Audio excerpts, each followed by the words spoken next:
கணவனுக்கு நீண்ட ஆயுள், நோய் நொடி இல்லாமல் இருக்க, வீட்டில் தெய்வ அருள் வேண்டும் என இருக்கும் நோன்புதான் காரடையான் நோன்பு.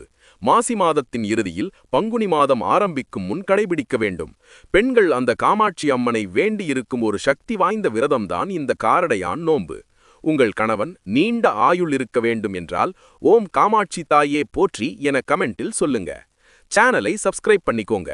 காமாட்சி நோன்பு, கௌரி நோன்பு, கௌரி விரதம் என்றாலும் இதை வைப்பார்கள்.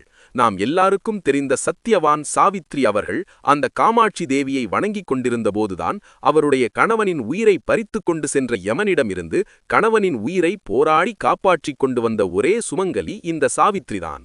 அதற்கு காரணமே அவர்கள் காட்டில் இருந்தபோது கூட அந்த காமாட்சி தேவியை வணங்கி விரதம் இருந்தார்.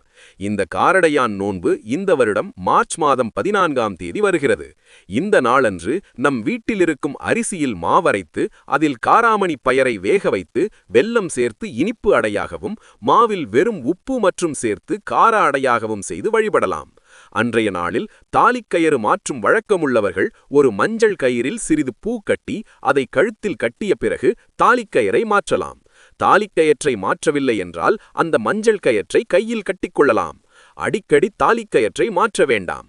கணவனின் ஆயுள் அதிகரிக்க வேண்டும் என இந்த விரதமிருந்து வாழை இலையில் இந்த மஞ்சள் கயிறு, வாழைப்பழம், வெற்றிலைப்பாக்கு, இந்த வெல்லம் கலந்த அடை, கார அடை, முக்கியமாக உருகாத வெண்ணெய், பழங்கள் என அனைத்தும் வைத்து வீட்டில் எந்த அம்மனின் படம், சிலை உள்ளதோ வைத்து வழிபட வேண்டும். காமாட்சி அம்மனின் படம் இருந்தால் இன்னும் சிறப்பு.